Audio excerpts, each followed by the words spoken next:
Hi friends, Onam special ரெசிபியாக பாலாடை பிரதமன் எப்படி செய்யறதுன்னு தான் இன்னைக்கு நான் உங்ககிட்ட ஷேர் பண்ண போகிறேன். Welcome to Rahana's kitchen. First இந்த பாலாடை பிரதமனுக்கு முக்கியமான ஒரு இன்கிரீடியன்ட் இந்த பாலாடை தாங்க. பெரிய பெரிய கடைகளில் அல்லது சூப்பர் மார்க்கெட்டில் இந்த இன்ஸ்டன்ட் பாலாடை ஈஸியாக கிடைக்குங்க.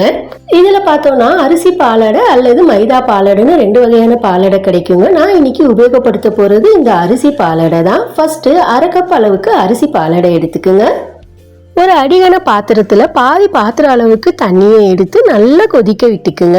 தண்ணி நல்லா கொதிக்க ஆரம்பித்த உடனே அரை கப் அளவுக்கு அரிசி பாலாடையை அதில் சேர்த்து ஒரு கிளறி விட்டுக்குங்க. பாலாடை சேர்த்த உடனே மறுபடியும் ஒரு கொதி வர ஆரம்பிச்சோடனே அடுப்பை ஆஃப் பண்ணி விட்டுக்குங்க. உடனே கவர் பண்ணி விட்டுக்குங்க. 15 நிமிஷம் நம்ம அதை டிஸ்டர்ப் பண்ண வேணாம். அந்த சூட்டிலேயே பாலாடை கொஞ்சம் வெந்து வரட்டும். அடுத்து குக்கரில் 1/2 லிட்டர் அளவுக்கு நல்லா திக்கான கொஞ்சமும் தண்ணி சேர்க்காத பாலை சேர்த்து விட்டுக்குங்க. நம்ம சேர்த்துருக்கிற பால் குக்கரை அப்படியே நிறைஞ்சி இருக்கக்கூடாதுங்க. பாதி குக்கர் பாலும் பாதி இடமும் காலியாக இருக்கணுங்க. அதனால நம்ம செய்ய போற அளவுகளுக்கு ஏற்ற மாதிரி குக்கர் எடுத்துக்குங்க. கூடவே 1/4 கப் சர்க்கரை, 1 டீஸ்பூன் நெய் விட்டு நல்லா கலந்து விட்டுக்குங்க.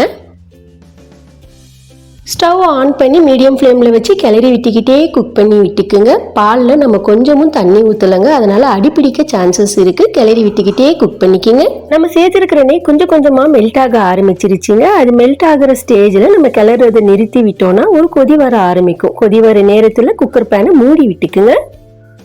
விசிலையும் போட்டு விட்டு ஒரு 20 நிமிஷம் நம்ம லோ ஃப்ளேம்லயே குக் பண்ணி விட்டுக்கலாம். 10 நிமிஷத்துக்கு அப்புறம் ஒரு விசில் வருங்க. அப்போ அடுப்பை ஆஃப் பண்ணிட்டு 2 நிமிஷம் கேப் விட்டு மறுபடியும் அடுப்பை ஆன் பண்ணி மறுபடியும் ஒரு 10 நிமிஷத்துக்கு குக் பண்ணி விட்டுக்குங்க.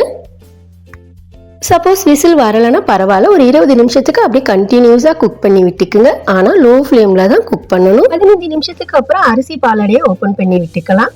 பாருங்க, நல்லா கொஞ்சம் மலர்ந்து வந்திருக்கு. இதை அடுத்து ஒரு ஸ்ட்ரெயினர்ல வடிகட்டி எடுத்துக்குங்க. மறுபடியும் பச்சை தண்ணியை மேலே 2-3 தடவை விட்டு நல்லா அலசி வடிகட்டி எடுத்துக்குங்க. இப்படி வடிகட்டி எடுக்கிறதுனால ஒன்றுக்கு ஒன்று ஒட்டாமல் வருங்க. அதனால அவசியம் பச்சை தண்ணியை சேர்த்து ஒரு தடவை நல்லா அலசி விட்டு எடுத்துக்குங்க. அடுத்து ஒரு பாத்திரத்தில் 1/4 லிட்டர் அளவுக்கு பாலை சேர்த்துக்குங்க. நல்லா கிளறி விட்டபடியே காய்ச்சி விட்டுக்குங்க.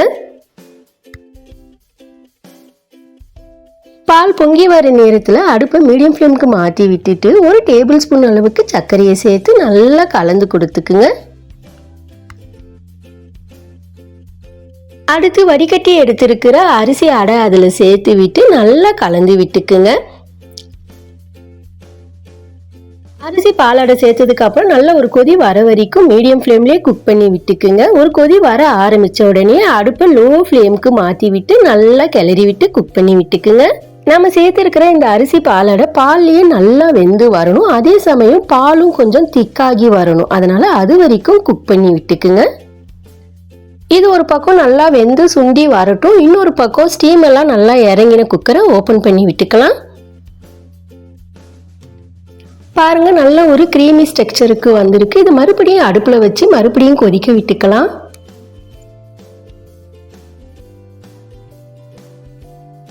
அடுத்து இது கூட நம்ம அரிசி பாலாடையை வேக வச்சோம் இல்லையா, அந்த மிக்சரை இதுல சேர்த்து விட்டுக்குங்க. நல்லா கலந்து விட்டுட்டு அடுப்பை லோ ஃப்ளேம்ல வச்சு நல்லா சுண்ட விட்டுக்கலாம். அதாவது இந்த ரெசிபியோட ஸ்பெஷாலிட்டியே எந்த அளவுக்கு பால் சுண்டி வருதோ அந்த அளவுக்கு இந்த ரெசிபி ரொம்ப சுவையா இருக்குங்க. 1 லிட்டர் பால் சேர்த்தோம்னா 1/2 லிட்டர் அளவுக்காச்சும் இது சுண்டி வரணுங்க. அதனால நல்லா சுண்ட விட்டுக்கலாம். இன்னொரு பக்கம் நம்ம கேரமைஸ் சுகர் சிரப்பை ரெடி பண்ணி எடுத்துக்கலாம். அதுக்கு பேன்ல 1/4 கப் அளவுக்கு சர்க்கரையை சேர்த்துக்குங்க. கூடவே 1 டீஸ்பூன் நெய்யை சேர்த்து அடுப்பை லோ ஃப்ளேம்ல வச்சு சர்க்கரை நல்லா மெல்ட் ஆகிற வரைக்கும் குக் பண்ணி விட்டுக்குங்க. சர்க்கரை நல்லா மெல்ட் ஆகி லைட்டாக திக்காகிற நேரத்தில் ஒரு குழிக்கரண்டி அளவுக்கு சுடு தண்ணி அதில் சேர்த்து மறுபடியும் நல்லா மிக்ஸ் பண்ணி விட்டுக்குங்க. சில நொடிகளுக்கு அப்புறம் அடுப்பை ஆஃப் பண்ணி விட்டுக்குங்க. கேரமைஸ் சுகர் சிரப் ரெடி ஆயிடுச்சுங்க. பாலும் நல்லா ஒன்று பாதியமாக சுண்டி வந்துருச்சு. நம்ம ரெடி பண்ணி எடுத்துருக்கிற இந்த சிரப்பை அதில் சேர்த்து விட்டு நல்லா கிளறி விட்டுக்குங்க. அடுத்து வாசனைக்காக 1/2 டீஸ்பூன் ஏலக்காய் பொடியை சேர்த்து விட்டுக்குங்க. கடைசியாக 1/2 டீஸ்பூன் நெய்யை சேர்த்து அடுப்பை ஆஃப் பண்ணி விட்டுக்குங்க. கடைசியாக சேர்க்குற இந்த நெய் ஆப்ஷனல் தாங்க. தேவையில்லைன்னு நினைச்சீங்கன்னா இந்த ஸ்டெப்பை ஸ்கிப் பண்ணி விட்டுக்குங்க. ஓணம் ஸ்பெஷல் பாலடை பிரதமன் சூப்பராக ரெடி ஆயிடுச்சுங்க. நல்லா க்ரீமியான டேஸ்டியான இந்த ரெசிபியை நீங்களும் ஒரு தடவை ட்ரை பண்ணி பாருங்க. மேலும் இது போல பல வீடியோக்களுக்கு நம்ம சேனலை சப்ஸ்கிரைப் பண்ணுங்க. பக்கத்தில் இருக்கிற பெல் ஐக்கானை கிளிக் பண்ணி சப்போர்ட் பண்ணுங்க.